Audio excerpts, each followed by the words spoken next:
찬송가 305장입니다.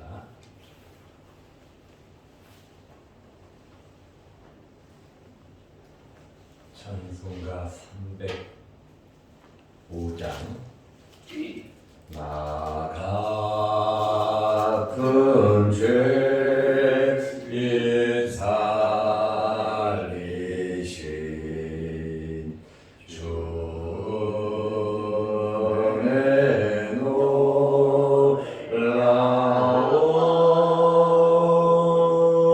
잃었던 생명 찾았고 광명을 얻었네. 큰 죄 악에서 건지신 주의 고마움 나 처음 믿은 그 시간 귀하고 귀하다.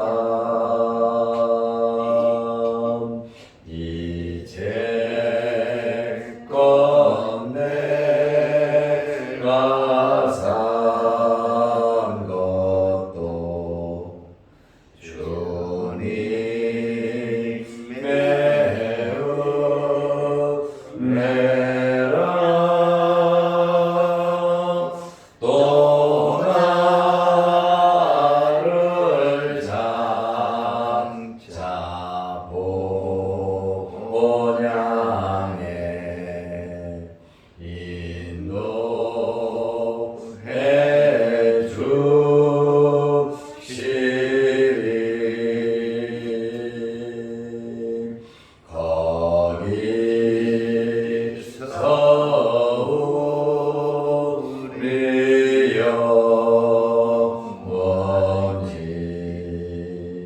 주님의 은혜로 해처럼 밝게 살면서 주 찬양하리라.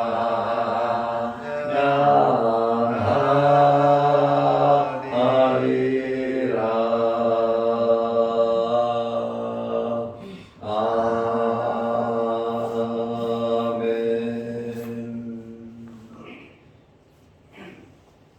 사도신 경으로 우리의 신앙을 고백하겠습니다. 전능하사 천지를 만드신 하나님 아버지를 내가 믿사오며 그 외아들 우리 주 예수 그리스도를 믿사오니 이는 성령으로 잉태하사 동정녀 마리아에게 나시고 본디오 빌라도에게 고난을 받으사 십자가에 못 박혀 죽으시고 장사한 지 사흘 만에 죽은 자 가운데서 다시 살아나시며 하늘에 오르사 전능하신 하나님 우편에 앉아 계시다가 저리로서 산자와 죽은 자를 심판하러 오시리라. 성령을 믿사오며 거룩한 공회와 성도가 서로 교통하는 것과 죄를 사하여 주시는 것과 몸이 다시 사는 것과 영원히 사는 것을 믿사옵나이다. 아멘. 하나님의 말씀 마태복음 13장 1절에서 6절 말씀까지 보겠습니다. 그날 예수께서 집에서 나가사 바닷가에 앉으심에 큰 무리가 그에게로 모여 들거늘 예수께서 배에 올라가 앉으시고 온 무리는 해변에 서 있더니 예수께서 비유로 여러 가지를 그들에게 말씀하여 이르시되 씨를 뿌리는 자가 뿌리러 나가서 뿌릴새 더러는 길가에 떨어지매 새들이 와서 먹어버렸고 더러는 흙이 얇은 돌밭에 떨어지매 흙이 깊지 아니하므로 곧 싹이 나오나 해가 돋은 후에 타서 뿌리가 없으므로 말랐고. 아멘. 6절 말씀까지 보았습니다. 오늘 수능일입니다. 우리가 월요일부터 특별하게 우리 학생들을 위해서 기도하고 있습니다. 혜정이, 예찬이, 수연이를 위해서 오늘도 여러분들이 기도해 주시고 지혜와 명철을 주시고 그 다음에 시험을 보는데 실수하지 않도록 하나님께서 붙잡아 달라고 기도해 주시고 또 문제를 볼 때 정답이 바로 나올 수 있도록 또 좋은 결과를 위해서 오늘 하루도 여러분들이 기도해 주시기를 바랍니다. 예수님께서 내 어머니와 내 형제 자매가 누구냐? 하늘에 계신 아버지의 뜻대로 행하는 자라고 주님께서 말씀하셨습니다. 피를 나눈 이 혈육적인 형제도 부모도 더없이 귀하지만 또한 하나님의 백성, 영적인 패밀리도 귀하다고 주님께서 말씀하셨습니다. 영적인 패밀리를 강조하면서 혈육적인 패밀리를 부정하거나 폄하시킨 것은 절대로 아닙니다.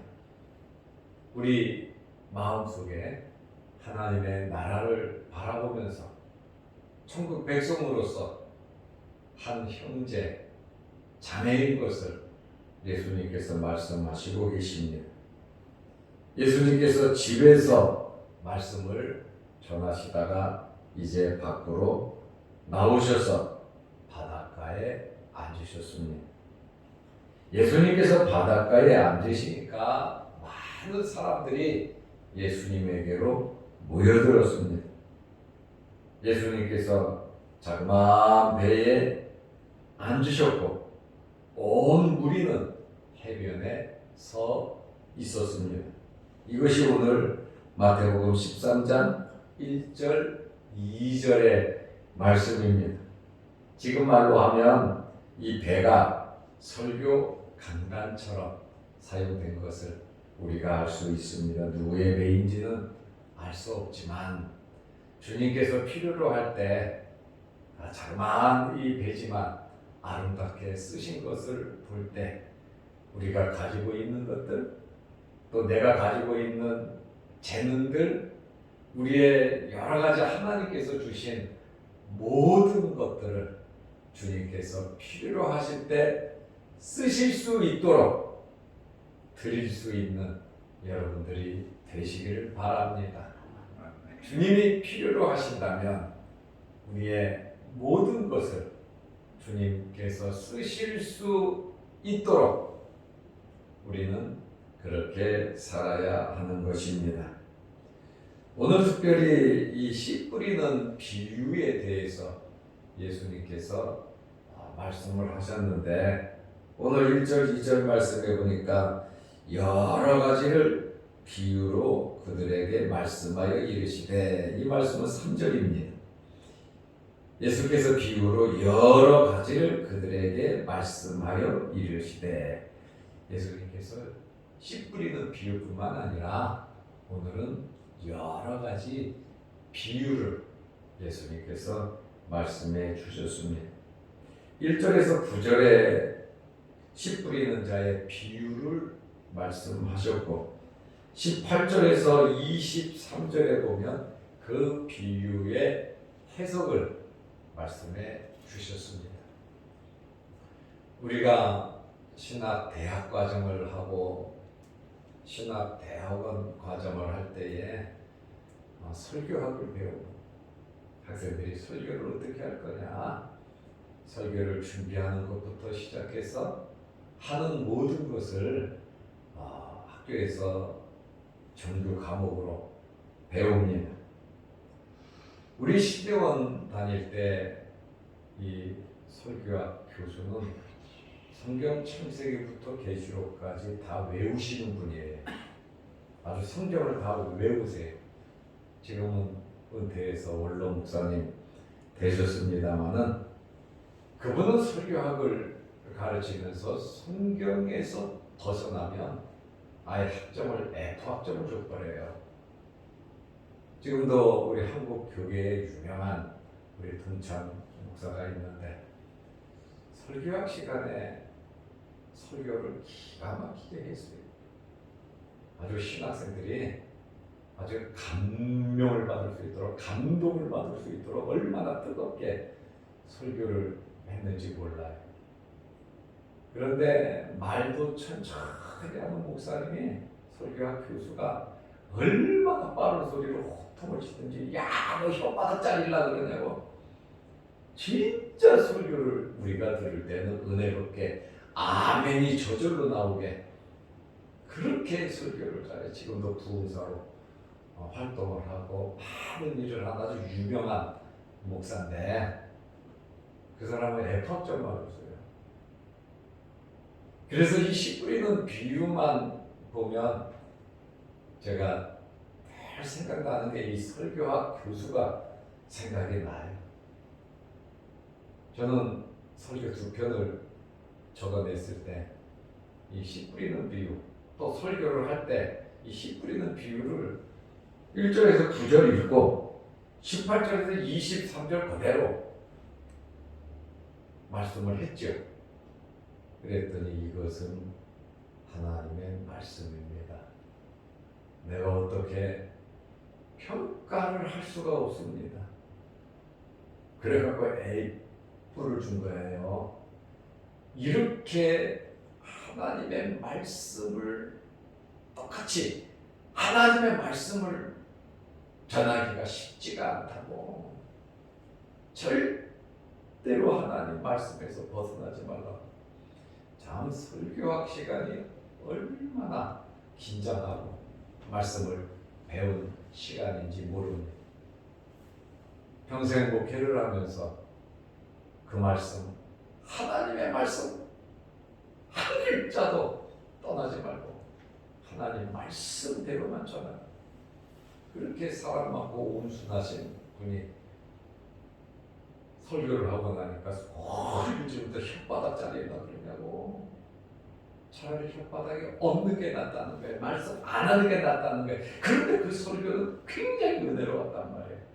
들었을 때 아멘이 저절로 나왔단 말이에요. 너무 성경을 오버해서 해석을 했단 말이에요. 그러니까 성경을 그대로 해석하도록 아주 철저하게 설교학 시간에 그렇게 배운 기억이 납니다.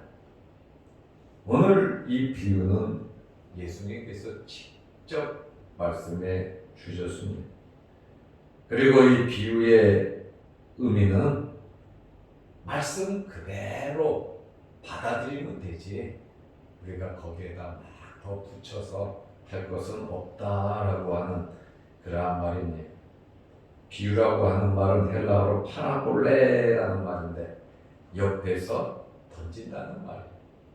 같은 것을 서로 비교하면서 보라고 하는 그러한 말이에요. 비유는 비교하면서 같은 일이지만 그것을 가지고 설명을 비유로 이렇게 이해하기 좋게 말을 하는 것이 비유입니다.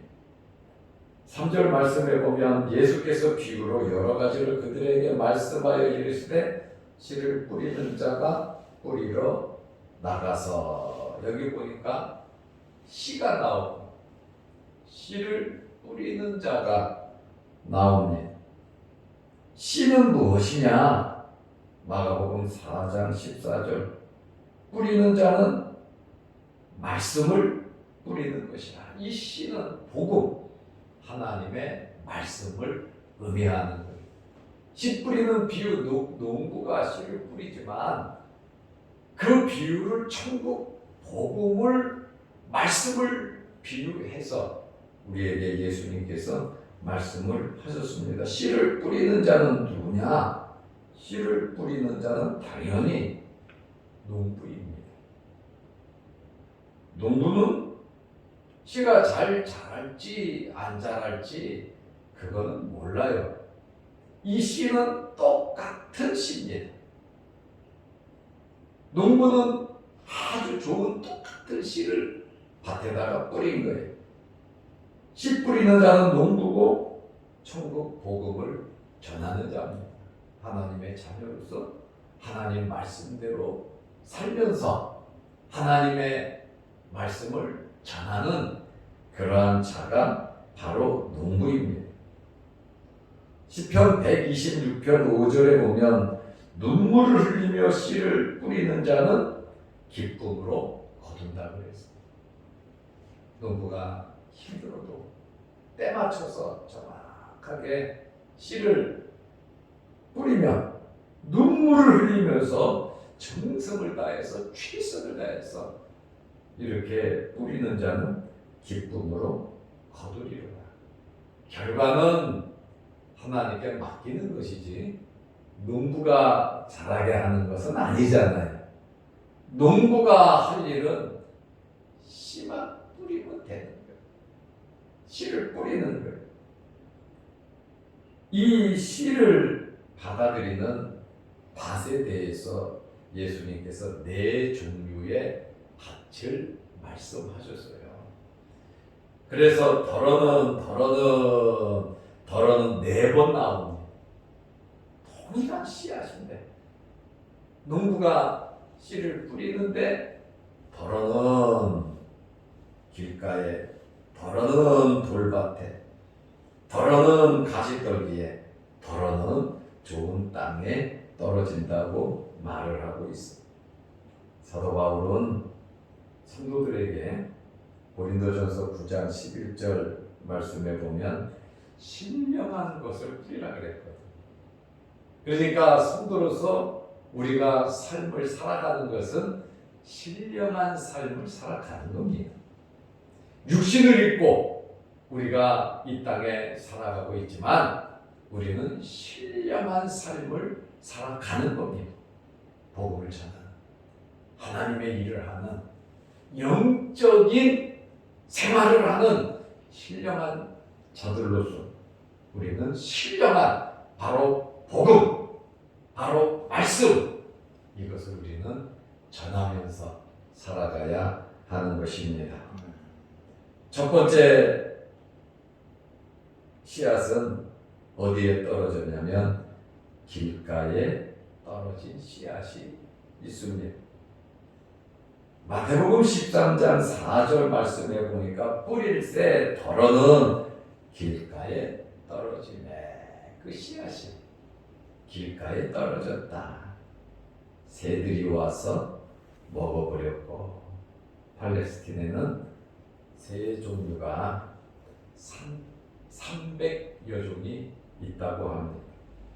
참새와 같은 그러한 새들이 와서 먹어버렸고, 여기 먹어버렸고라고 하는 이 단어는 남김없이 치워버렸다는 거예요. 길가에 떨어진 씨앗은 새들이 와서 먹어버렸다는 거예요.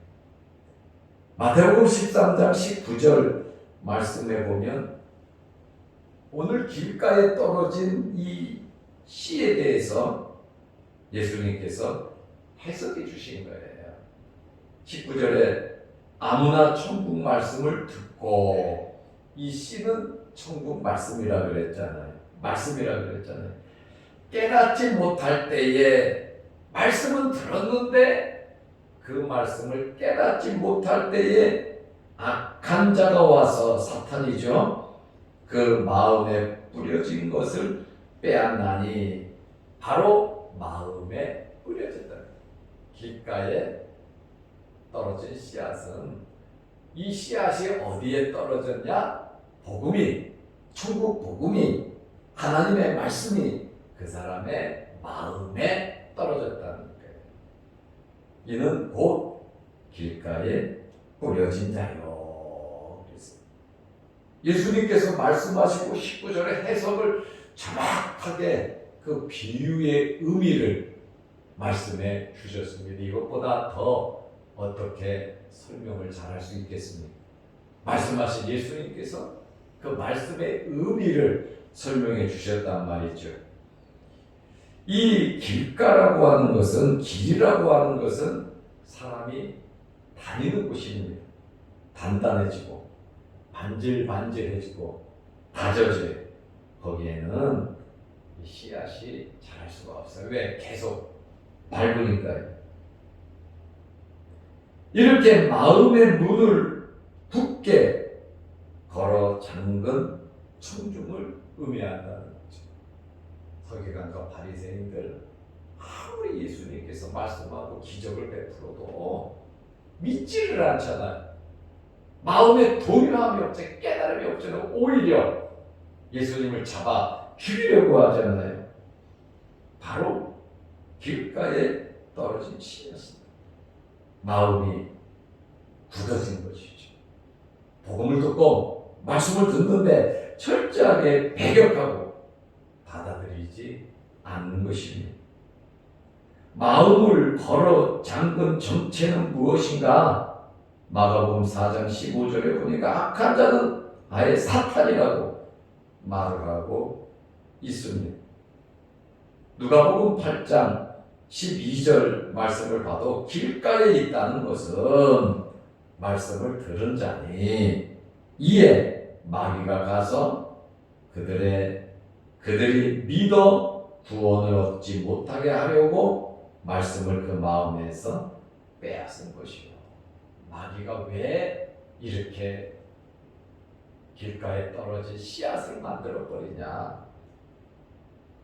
믿어서 구원을 얻지 못하게 하려고 말씀을 그 마음에서 빼앗은 것이요. 이렇게 정확하게 예수님께서 길가에 떨어진 씨앗에 대해서 해석을 해 주었습니다. 그러니까 우리가 할 일은 말씀을 전하는 일이에요. 거기서 우리는 끝이에요. 내가 어떻게 열매를 내가 열매를 맺겠다고 하는 사람이 교만한 사람이죠.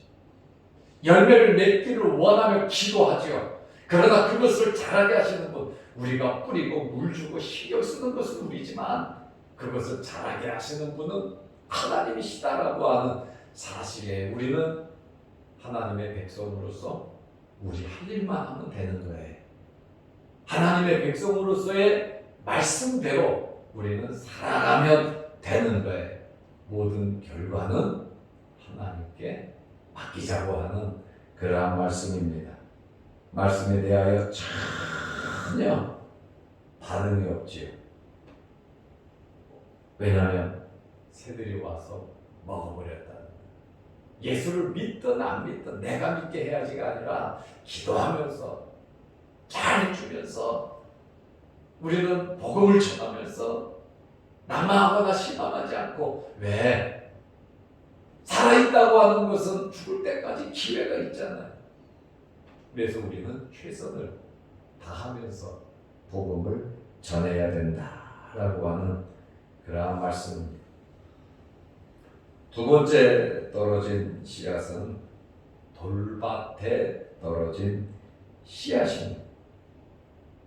마태복음 13장 5절에 보면 더러는, 또 그랬죠. 더러는 씨는 말씀이란 말이에요. 흙이 얕은 돌밭에 떨어지네 흙이 깊지 아니하므로 곧 싹이 나오나 6절 말씀에 해가 돋은 후에 타서 뿌리가 없으므로 말랐고, 이것에 대한 예수님의 해석은 마태복음 13장 20절에 돌밭에 뿌려졌다는 것은 말씀을 듣고 즉시 기쁨으로 받되, 말씀을 들으니까 이야 놀랍다는 거예요.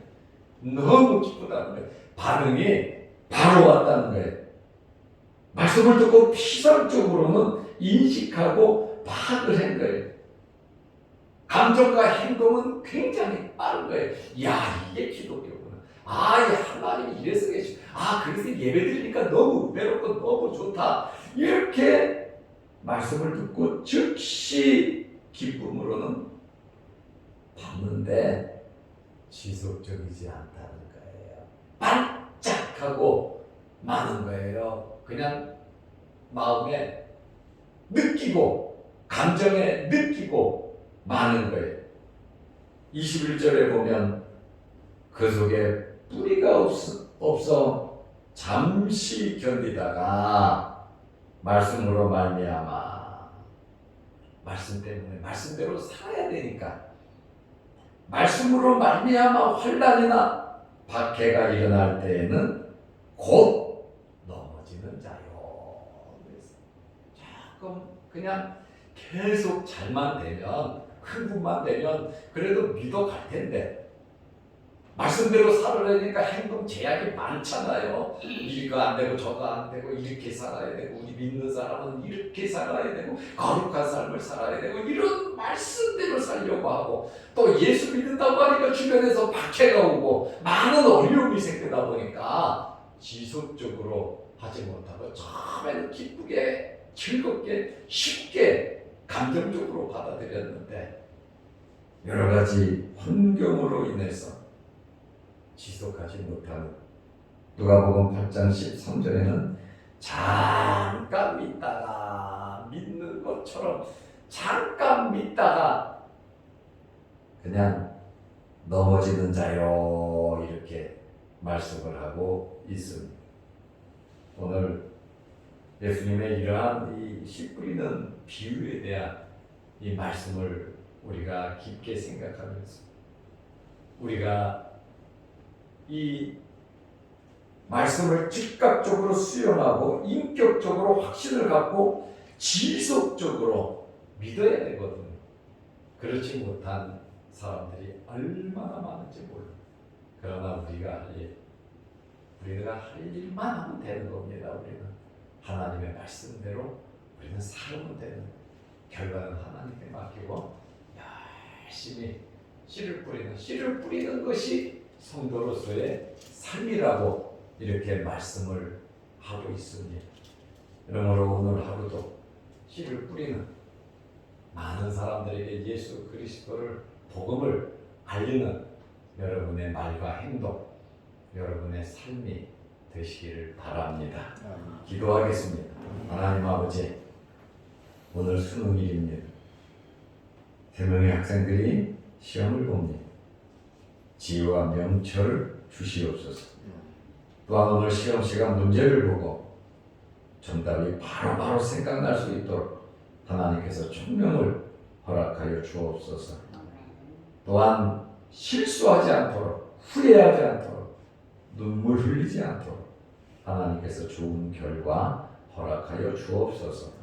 이들을 위해서 신경 쓰고 애쓰며 안타까워하는 부모님들에게도 함께 하셔서 오늘 좋은 결과로 기뻐할 수 있도록 하나님 도와주시고 그들의 수고를 하나님 기억하여 주옵소서. 오늘 주신 말씀대로 우리는 말씀의 씨를 뿌리는 농부와 같이 살아가게 하여 주시고, 우리가 말씀을 전할 때 4종류의 밭이 있지만 모든 결과를 하나님께 맡기며 우리가 해야 할 일 열심히 하면서 살아가게 하여 주옵소서. 눈물을 흘리며 씨를 뿌리는 자는 정녕 기쁨으로 단을 거두리라고 하셨사오니, 눈물이 난다 할지라도, 힘이 든다 할지라도, 손해가 된다 할지라도 우리는 하나님 말씀대로 살아가게 하여 주시옵소서. 오늘도 이 새벽에 우리를 불러주시고 또한 유튜브 영상을 보면서 함께 기도하며 말씀을 나누게 하심을 감사합니다. 오늘 하루도 주 안에서, 믿음 안에서 승리하는 복된 하루 되게 하여 주시옵소서.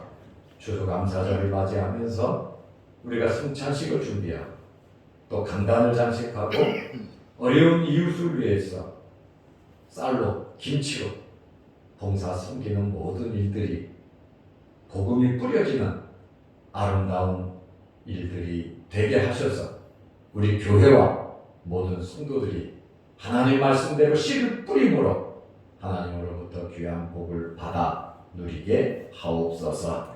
예수님의 이름으로 기도드리옵나이다. 아멘. 하늘에 계신 우리 아버지여, 이름이 거룩히 여김을 받으시오며 나라 임하옵시며 뜻이 하늘에서 이룬 것 같이 땅에서도 이루어지이다. 오늘날 우리에게 일용할 양식을 주옵시고 우리가 우리에게 주지은 자를 사하여 준 것 같이 우리 죄를 사하여 주옵시고 우리를 시험에 들게 하지 마옵시고 다만 악에서 구하옵소서. 대개의 나라와 권세와 영광의 아버지께 영원히 싸움나이다. 아멘. 자유로 기도하시기 바랍니다.